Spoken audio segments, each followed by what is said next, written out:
नमस्कार मैत्रिणींनो, स्वागत आहे तुमचं आपल्या यूट्यूब चॅनलमध्ये। माझ्या लाडक्या मैत्रिणींना सगळ्यांना गुड मॉर्निंग मैत्रिणींनो। तर आज मी तुम्हाला टिफिनच्या रेसिपी दररोज दाखवण्याचा नक्की प्रयत्न करणार आहे मैत्रिणींनो। मी टिफिनला दररोज काय काय भाज्या बनवते, झटपट होणाऱ्या आणि तेवढ्याच टेस्टी पण, अगदी कमी साहित्यामध्ये। तर चला आज आपण कोणती भाजी बनवणार आहोत ते बघूया। कढई ठेवून घेतली, कढई गरम झालेली, तेल टाकून घेतलेलं आहे। तेल मस्त असं कडकडीत गरम झालेलं आहे। तेलामध्ये आपण अर्धा चमचा जिरं टाकून घेतलेलं आहे। जिरं छानसं ब्राऊन होऊन द्यायचं तेलामध्ये, छान फ्लेवर येतो भाजीमध्ये। नंतर इथे मी 3 कांदे घेतलेले आहेत। कांदा छानसा बारीक चिरून घ्यायचा, कांदा होता होईल तेवढा बारीक चिरायचा। जिरे ब्राऊन झाल्यानंतर मी ते कांदा टाकून घेतलेला आहे। आपला कांदा लवकर परतण्यासाठी इथे आपण मीठ टाकून घेत आहोत। मिठाने कांदा लगेच परतला जातो, म्हणजे आपला वेळ पण कमी लागतो। आता कांदा छान असा तेलावरती आपल्याला परतून घ्यायचा आहे मैत्रिणींनो। एक साईडला मी 2 टोमॅटो घेतलेले, टोमॅटोची आतली जी बिया असतात त्या काढून घ्यायच्या। टोमॅटोही छान असा बारीक चिरून घेतलेला आहे मी। झटपट होते ही भाजी आणि तेवढीच टेस्टी पण लागते।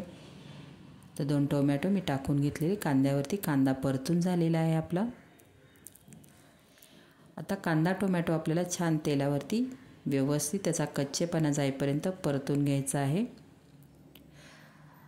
तर आपण स्टेप बाय स्टेप काय टाकतो आणि किंवा आपली फोडणी कशी तयार होते त्याच्यावर आपली भाजी अवलंबून असते टेस्टला। तर आपण जेव्हा फोडणी करतो तेव्हा घाई करायची नाही, स्टेप बाय स्टेप वस्तू टाकायच्या आणि छान तेलामध्ये परतून घ्यायच्या। आता कांदा टोमॅटो मिनिटभर मी झाकण ठेवून घेतलेले बघा। कांदा टोमॅटो आपला मस्त असा तेलावरती परतून झालेला आहे। आता याच्यामध्ये आपल्याला काही मसाल्यांचा वापर करायचा आहे। धना जिरा पावडर टाकून घेतली अर्धा चमचा। हळद टाकायची आपल्याला, आणि तुमच्याकडे असेल कोणताही घरगुती मसाला किंवा तुम्ही गरम मसाला पावडरही इथे वापर करू शकता।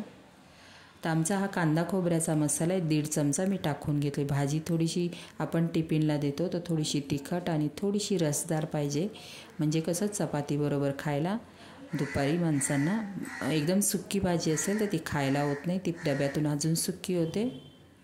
त्यासाठी कांदा टोमॅटो म्हणजे अद्रक लसूण कांदा टोमॅटो थोडंसं ग्रेव्ही पकडायचा, ओलसर भाजी राहिली पाहिजे। तर मसाले आपले टाकून झाले, हळद पण टाकून झालेली। मिनिटभर मी परतून घेतले मसाले कांदा टोमॅटोमध्ये। आता मी इथे 4 ते 5 शिमला मिरची घेतलेल्या आहेत, छोट्या छोट्या होत्या। 3 बटाटे घेतलेले आहेत, छान बटाटे साल काढून बारीक फोडी केलेल्या आहेत। नंतर शिमला मिरचीच्या पण मी फोडी करून घेतल्या। मिक्स भाजी करा, खूप टेस्टी लागते मैत्रिणी भाजी।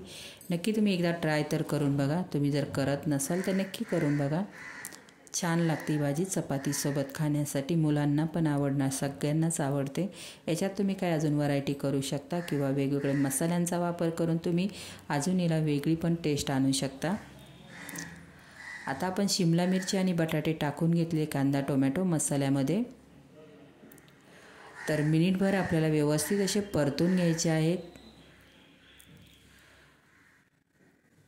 आता परतल्यानंतर आपल्याला झाकण ठेवायचं आहे। कांदा टोमॅटो त्याच्यामुळे ओलसर भाजी होते, कांदा टोमॅटोचा वापर मी जास्त केलेला आहे।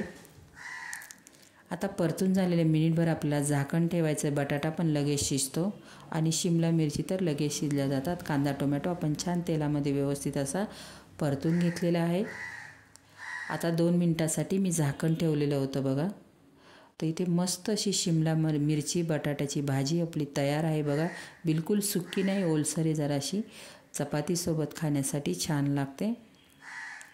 तर माझी ही रेसिपी तुम्हाला कशी वाटली नक्कीच मैत्रिणी मला कॉमेंट बॉक्समध्ये सांगा, आणि तुम्ही एकदा नक्कीच अशी भाजी टिफिनला बनवून द्या। तर तुम्हाला वेगवेगळ्या रेसिपीज जर टिफिनच्या बघायच्या असेल तर नक्कीच आपल्या व्हिडिओला लाईक करा, चॅनलला सबस्क्राईब करा। मैत्रिणी कोण नवीन मैत्रिणी आपल्या चॅनलवर असतील तर नक्कीच मी व्हिडिओ दररोज भाजीचा टाकायचा प्रयत्न करेल। कसा वाटला video, like share subscribe, bye.